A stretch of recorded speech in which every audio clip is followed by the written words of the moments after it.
Y'all, we finally have it. Rick Riordan's fourth installment of the Trials of Apollo series, The Tyrant's Tomb. It's time for Apollo to head to Camp Jupiter, where he must learn what it is to be a hero or die trying. Luckily, he'll have some help from his friends, Raina, Frank, and Hazel. It's also time for Apollo to save the day. Well, not really, because Meg McCaffrey does mostly everything, but they can save the day together. If you're keeping up with the series, we've got Tyrant's Tomb in fiction, RIO.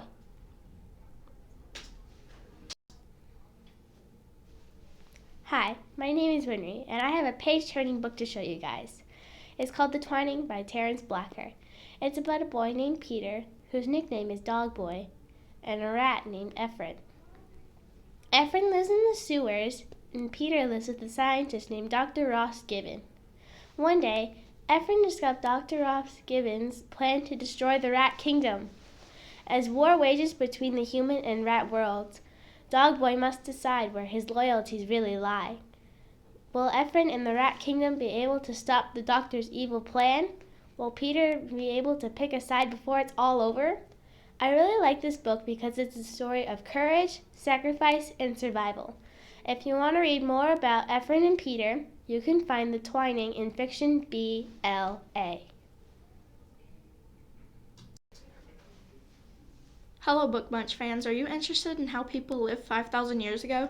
My name is Priscilla and I'm here to tell you about Ancient Civilization by Joseph Ullman.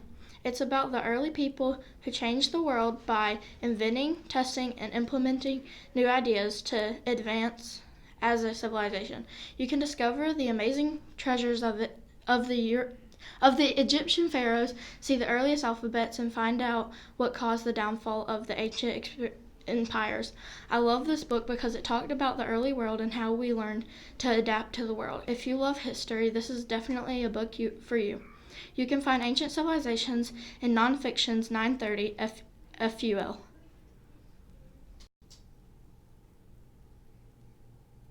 Hello, Book Bunch fans! I'm here to tell you about a book called The Inquisitor's Tale by Adam Gidwitz. Let's go back in time first, to the year 1242. On a dark night, several travelers from across France meet at an inn and begin to tell stories of three children. William, a young monk with supernatural strength, on a mission from his monastery. Jacob, a Jewish boy who has fled his burning village and can heal any wound. And Jean, a pleasant girl who has visions from the future. They are accompanied by Jean's loyal greyhound, recently brought back from the dead. Their adventures take him on a desperate journey through France to escape prejudice and persecution. They are tested by cruel knights, cunning monks, demons, and even dragons. The three friends are chased through France to the final showdown at an abbey fortress called Mont Saint-Michel. The author, Adam Gidwitz, is the same one who brought you A Tale Dark and Grim and its two sequels. I really like The Inquisitor's Tale, and I think you will enjoy it too, if you like fantasy or historical fiction. You can find The Inquisitor's Tale in Fiction GID.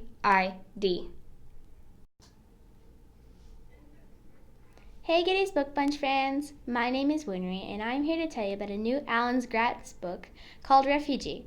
It's about three kids living in different parts of the world during three different bad times. The first kid is Joseph, who lived in Berlin, Germany during the Nazi uprising. In the 1930s, his family's house was broken into by Nazis, and his father was taken to a concentration camp. Now, they're on their way to America. Isabel is a Cuban girl trying to get to America in 1994 because her father was caught in a street fight during a riot and is being pursued by the police. And last but not least, there is Mohammed, who lives in Syria and is trying to get away from the war because the side of his apartment was hit by a bomb. If you want to read more about their stories and find out how these three people are connected, you can find Refugee in Fiction GRA. Hey, Getty's Middle. Have you ever taken book 1 of a series home and really regretted that you didn't check out book 2 as well? That happened to me with this new 7-book graphic novel series called The Three Thieves by Scott Chandler. I checked out book 1 and had it finished the same evening. I was dying to find out what happens next, but I had to wait until the next day to get book 2.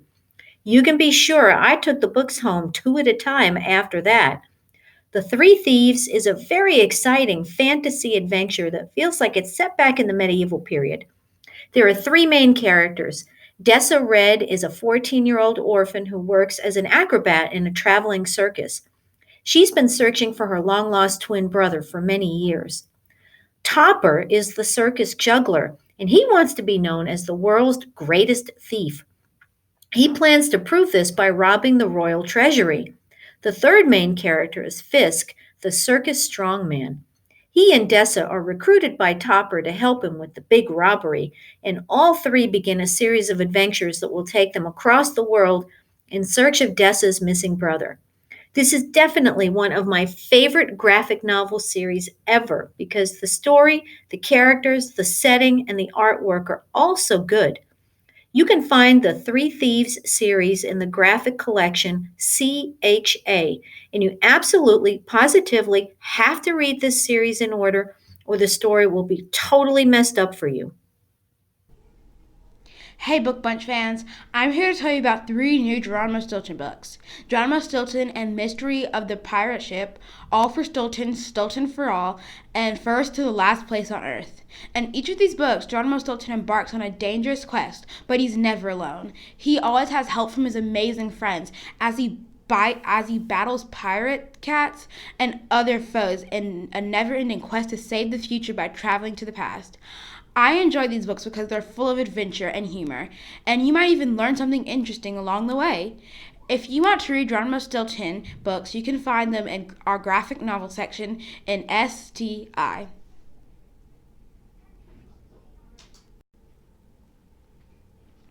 Hey Getty's Middle, Aiden here. I'm here to tell you about Switch, Book 3 in the Savvy series by Ingrid Law. It's about a young girl named Gypsy Beaumont who has always been a free spirit with big dreams for her Savvy, the extraordinary talent that strikes every member of the Beaumont family on their 13th birthday. Instead of being able to fly or dance up to the stars, though, Gypsy wakes up on her birthday with blurry vision and sees flashes of the future and past. But not even Gypsy could have predicted what happened next. Suddenly, everyone's Savvy switches to its opposite. Now it's Savvy mayhem, and Gypsy is running out of time to scumble her unpredictable new talent and save her family from the last vision she had, one she never wanted to see. I really enjoyed this book because it includes unexpected friendships, adventures, and whimsy. If you are interested in Switch, you can find it in Fiction LAW. If you haven't started the series yet, you absolutely have to begin with Book 1, called Savvy, also found in Fiction LAW.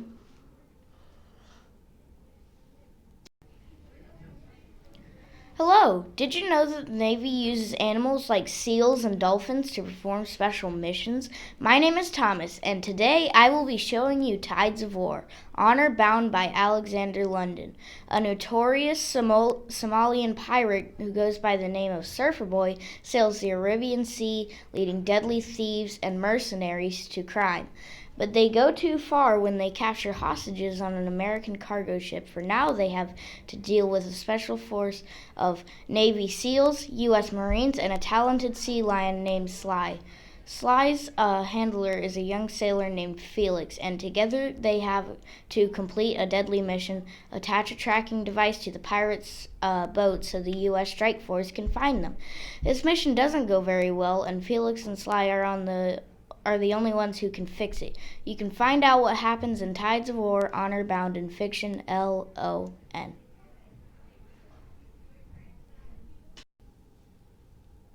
Hey Getty's Middle, Abby here. I'm here to tell you about a new graphic novel called Sunny Rolls the Dice by Jennifer L. Holm and Matthew Holm. It's set in the 1970s. 7th grade Sunny is torn between her new group of Dungeons & Dragons friends and her girly friend, Deb. Deb only talks about fashion, boys, makeup, and being cool, while Sunny's much more comfortable playing Dungeons & Dragons in her basement with the guys. It's hard when your sword fighting and spider slating sometimes feels cool, but other times feels dorky, especially when it's your turn to roll the dice. I think lots of people could relate to how hard it is to be yourself and still fit in with the supposedly cool kids. If you're interested in Sunny Rolls the Dice, you can find it in the graphic collection under HOL. Have you ever been friends with someone who turned out to be unpopular? Did you dump that person or did you stick with them? Hello, Geddes Middle School. I'm Cynthia, and I'm here to tell you about Let's Pretend We Never Met by Melissa Walker. This book is about a girl named Maddie who moves to Pennsylvania during Christmas vacation and will be continuing the 6th grade in a new school in the middle of the school year. Maddie meets her next-door neighbor Agnes while they're still on winter vacation, and she's different from anyone Maddie has ever met. She's nice, curious, hilarious, smart, and makes up the best games. Maddie thinks the rest of the school year should be a breeze. But when vacation ends and school starts, Maddie realizes that at school Agnes is the girl no one likes. All Maddie wants to do is fit in, but is that really worth ending her friendship with Agnes? You can find Let's Pretend We Never Met in Fiction WAL. Hey Book Bunch fans, it's me, Cohen. I'm excited to tell you about Wrecking Ball, the 14th Wimpy Kid book by Jeff Kinney. As usual, this book is about a boy named Greg Heffley and his family. In Wrecking Ball, Greg's family is making big changes to their house, but they soon find out that home improvement isn't all that it's cracked up to be. When the walls come down, they find horrible problems: rotten wood, toxic mold, and even critters. Ew! Wonder how they felt after finding out they had been living with that nasty stuff in their walls. As usual, everything goes wrong for the Heffleys. Will Greg's family be able to move back in after construction, or will they have to move to a whole different house? I love this book because it was so funny and interesting. If you have experienced the nightmare of getting your house renovated, then you could totally relate to Greg and his family as they face the wrecking ball. You can find Diary of a Wimpy Kid, Wrecking Ball, and Fiction KIN.